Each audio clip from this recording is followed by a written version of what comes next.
Welcome to Switzerland, a country where mountains carve the sky and valleys whisper stories of centuries past, where four languages meet in harmony and trains glide through landscapes that seem hand-painted by nature itself. This is not just a nation, it's a world within a country. A place where serenity is a lifestyle, precision is an art, and every village feels like a scene from a dream. But you might think you've seen Europe, know its charm, its cities, its Alps. Therefore, let's go deeper into a place that quietly redefines wonder. Opening the journey. In this journey, we'll travel across towering peaks, still lakes, hidden valleys, and iconic cities. We'll uncover traditions few outsiders see, taste local secrets, and walk paths where time stands still. Switzerland, small on the map, infinite in wonder. But it's not just about sightseeing or ticking off destination. Therefore, we'll seek the soul of the land, where the past whispers and the present invites. The Swiss Alps. Let's begin where the mountains rule the land. The Swiss Alps stretch like a white crown across the country. More than 200 peaks reach above 3,000 meters. But it's not just the height, it's how the light hits them, how the silence feels different here. But mountains are often seen as cold, lifeless giants. Therefore, Switzerland shows us they can be full of character, awe, and quiet poetry. Zermatt and the Matterhorn. Zermatt lies at the foot of the Matterhorn, an almost perfect pyramid rising into the sky. Cars aren't allowed here. The air is pure. And when night falls, the stars feel closer. Take the Gornergratbahn, a cogwheel train from 1898 that climbs past forests, frozen lakes, and glacier tongues. At the summit, the Matterhorn greets you in full glory. On clear days, you can see 29 peaks over 4,000 meters. Few people know, but just above Zermatt, there's a hidden ice cave carved inside the glacier. You can walk through shimmering halls of blue frozen in time. But most travelers stop at the town or the view. Therefore, the real magic waits for those who go just a little further into the ice, the heights, the silence. Jungfraujoch. Just a few valleys east, the Jungfraujoch offers another kind of magic. In Lauterbrunnen, waterfalls plunge from cliffs so high they vanish into mist before hitting the ground. The valley inspired J.R.R. Tolkien's Rivendell. Take the train to Wengen, a car-free village only reachable by cogwheel. Or higher still, ride to the Jungfraujoch, the highest railway station in Europe. At 3,454 meters, you're above the clouds, walking inside ice tunnels and gazing across the Aletsch Glacier, the longest in the Alps. In winter, this region turns into a snowy wonderland. In summer, meadows bloom with thousands of wildflowers, edelweiss, alpine roses, and gentians. And then there's Mürren, perched on a cliff with no roads, no cars, and no stress. You reach it by cable car. Once there, you hear only the wind and cowbells, but it's not easy to reach these places. Therefore, those who make the journey are rewarded with moments that feel eternal. Appenzell and Eastern Alps. But the Alps are not all snow and ice, they're alive. In Appenzell, eastern Switzerland, rolling green hills stretch like velvet. Locals still wear traditional clothing on Sundays. And during Alpabfahrt, cows return from summer pastures wearing flower crowns and giant ceremonial bells. Here you'll find farmers making Alpkäse, a rare cheese aged in mountain huts. You can hike to their cottages, sit by the fire, and taste cheese that melts with earthy, smoky flavor. Above Appenzell, there's Escher, a 170-year-old wooden guest house built directly into a cliff. The view? Unreal? The feeling? Like stepping into a fairy tale? But these traditions are easy to overlook in our rush to modernity. Therefore, Appenzell offers not just beauty, but a reminder of how to live closer to the land. In the north lies Zurich. Often mistaken as just a banking hub, Zurich is so much more. Wander the cobbled streets of Niederdorf, the medieval old town. Have coffee by the Limmat River, where swans drift beneath Gothic towers. In summer, locals swim in the river. In winter, they ice skate beside the lake. Zurich is also an art lover's paradise. The Kunsthaus houses masterpieces by Giacometti, Munch, Chagall, and Monet. The city hosts more than 50 museums and over 100 galleries, but few expect creativity to thrive in a finance capital. Therefore, Zurich surprises, where suits and canvases meet in perfect balance. Next stop, Lucerne. It feels like a living painting. You cross the chapel bridge, lined with 17th century paintings under a wooden roof. You visit the Lion Monument, carved into rock, mourning fallen Swiss guards. But the real magic is the lake. Take a vintage paddle steamer across Lake Lucerne. Watch as Mount Pilatus and Mount Rigi rise around you like ancient guardians. And don't miss the Stousbahn, the steepest funicular in the world. It climbs at a dizzying 110% gradient into the clouds. But even with its beauty, Lucerne stays humble, understated. Therefore, it becomes a place not just to visit, but to feel. Interlaken. Just beyond is Interlaken, where paragliders float down from snow-covered peaks into green fields. Adventurers come here to skydive, base jump, whitewater raft, or ice climb. But you can also just sit beside the lake and listen to the silence. But thrill isn't always about speed. Therefore, Interlaken offers both adrenaline and stillness. And then there's Bern, the Swiss capital. Understated, elegant, and built in loops of sandstone arcades. Einstein once lived here. His apartment is now a museum. It was in Bern that he developed the theory of relativity. At the city's heart, the Zittglocke, a 13th century clock tower, still rings on the hour with little dancing figure. Locals have heard it 1,000 times. Tourists watch in awe. And beneath the city, an underground labyrinth of wine cellars and hidden vaults. Bern hides stories behind every wooden door, but capitals are often loud with politics. Therefore, Bern offers something rare, a quiet wisdom.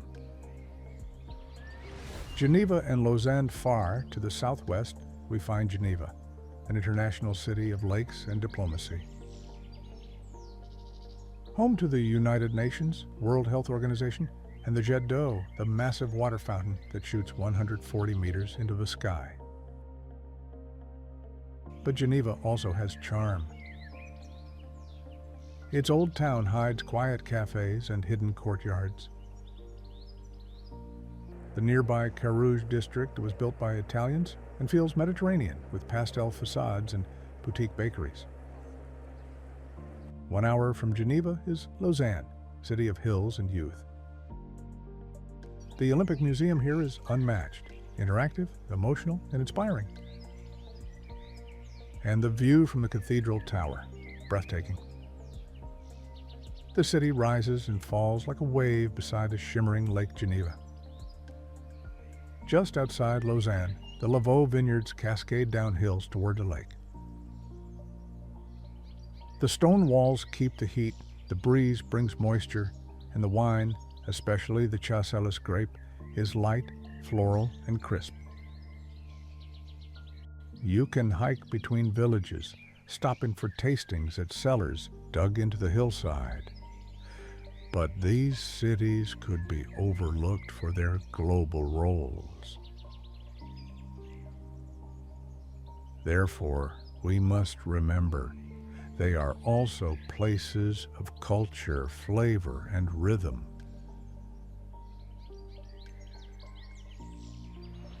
Ticino, the Italian Switzerland. Now let's travel south to Ticino, the Italian-speaking part of Switzerland. Here everything feels different, warmer, brighter, more Mediterranean. In Lugano, palms sway beside alpine lakes. Colorful houses climb up hills, and Italian gelato melts in the sun.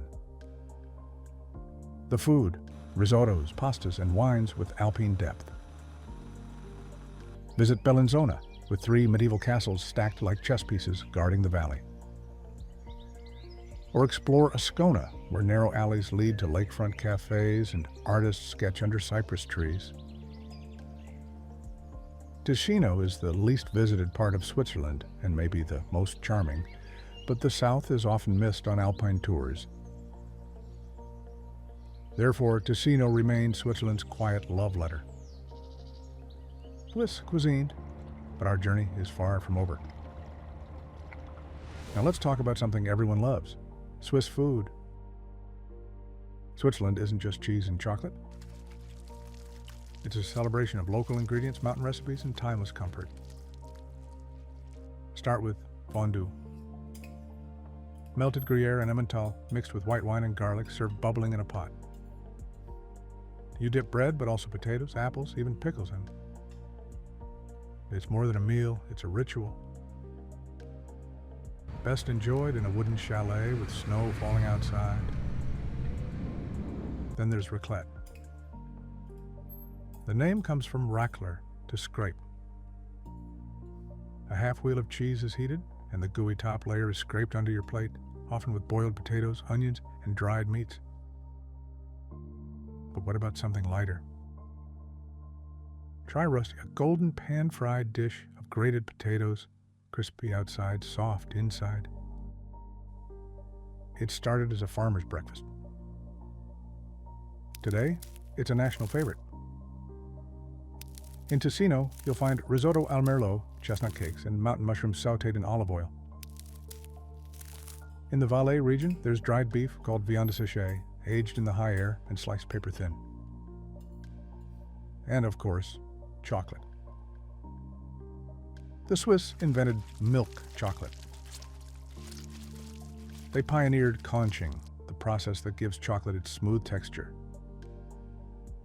Visit the Maison Caillé in Broc, where you follow the journey from cocoa bean to melting bar. The smell alone is unforgettable. You can tour Lindt's home of chocolate near Zurich, where the world's tallest chocolate fountain greets you at the entrance. You can even make your own truffles. The Swiss eat more chocolate per capita than any other country, over 11 kilograms per person per year. But it's not just about taste. It's about tradition, comfort, and craftsmanship. Therefore, every meal in Switzerland becomes a story on a plate. Adventure and thrill. Now let's add a little adrenaline. Switzerland isn't just calm and peaceful, it's also wild and thrilling. In Interlaken, you can skydive over the Alps, jump from helicopters into snowy valleys, or paraglide above lakes that glow turquoise below. Ride the first cliff walk near Grindelwald, a suspension bridge that clings to a sheer cliff face. The views are outrageous. The drop? Dizzying. But take the Gelmerbahn, Europe's steepest open-air funicular. It climbs a rock wall at nearly 45 degrees, and you ride it in open carts with nothing but mountain air in your face. But the beauty of Switzerland isn't always still. Therefore, it also dares you to fly, fall, climb, and feel alive. Winter and summer contrasts. In the winter, Switzerland becomes a snow-covered playground. Ski resorts like St. Moritz, Verbier, and Davos draw celebrities and pros. But every canton has slopes. Even small villages have lifts running up sunny hillsides. There's also snowshoeing through pine forests, dog sledding near the Jura, or curling on outdoor ice rinks while sipping mulled wine. How bene. In summer, the landscape changes completely. Hiking trails open, over 65,000 kilometers of marked paths. You can walk from lakes to glaciers in a single day. Or Bike Mountain passes once used by Napoleonic armies. The lakes become glassy mirrors. People swim in Lake Geneva, paddleboard across Lake Zurich, or dive into mountain lakes so clear you can see to the bottom. One of the most breathtaking is Blausee, a tiny turquoise lake hidden in a forest. Legend says it's colored by the tears of a girl who lost her love. True or not, it's hauntingly beautiful, but seasons here don't compete, they collaborate. Therefore, Switzerland offers something breathtaking every month of the year. Swiss lifestyle. Now let's slow down and talk about Swiss life. There's something peaceful about how life flows here. Trains are on time. Streets are spotless. Even villages feel lovingly maintained. Flower boxes under every window, woodpiles stacked with care. Swiss people value privacy, precision, and nature. Sundays are quiet. Shops close. Families hike together or relax by the water. In Appenzell, time slows. You hear birds, bells, and the creak of old shutters in the wind. Here, people still believe in spirits of the forest, and some elders can yodel in harmony with the wind. In Vals, deep in the mountains, you'll find Thermivals, a thermal spa built from local quartzite. The architecture feels like it was carved by the mountain itself. Steam rises, water flows, and your thoughts disappear. Switzerland is also deeply committed to the environment. Over 60% of its energy comes from renewables, mostly hydropower. Cities like Zurich, Lausanne, and Basel consistently rank among the greenest in the world. Waste is sorted into 7 categories. Recycling is part of life. And clean water flows from public fountains, even in the busiest cities. But simplicity isn't always valued in our fast world. Therefore, Switzerland becomes a mirror, showing us how beauty can exist in stillness, care, and quiet progress. Festivals and traditions. Now let's celebrate. Switzerland loves its festivals. In spring, Zurich hosts Sechseleuten, where a giant snowman called the Berg is set on fire. The faster his head explodes, the warmer the summer will be, or so legend says. In fall, you'll hear the cow parades, known as Alpabfahrt. Cows descend from the mountains in full regalia, bells, flowers, and hand-embroidered harnesses. In December, every city becomes a Christmas card. Bern's medieval squares turn into glowing markets. Lucerne lights up with choirs. Zurich's singing Christmas tree brings crowds in the snow. And in summer, the Montreux Jazz Festival brings world-class artists to the shores of Lake Geneva. St. Gallen throws open-air theater festivals in old abbeys. And in Lausanne, you can dance till morning beside vineyards and stars. But in a digital age, traditions often fade. Therefore, Switzerland keeps them alive, not as relics, but as rhythms of daily life. Hidden gems, but not everything is well known. There's Solio, a stone village in the Bregaglia Valley called the Gateway to Paradise. It sits on a high plateau surrounded by roses and silence.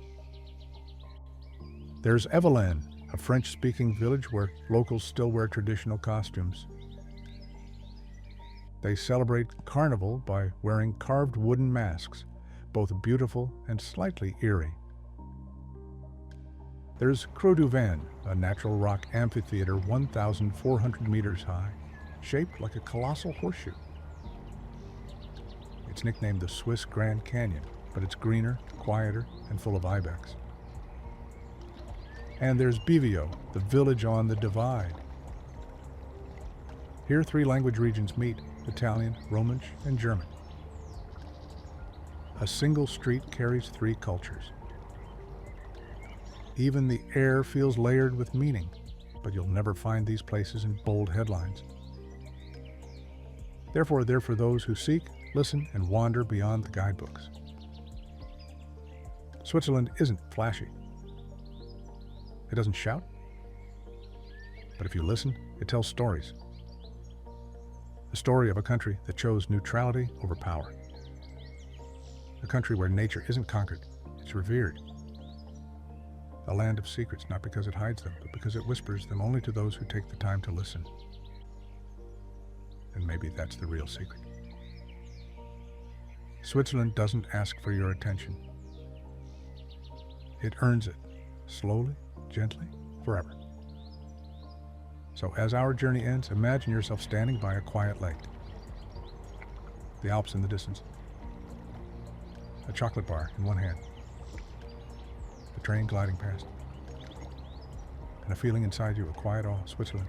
Not just a place on the map, but a place in your soul. But journeys like this must end. Therefore, you carry it with you, not as a memory, but as a way of seeing the world.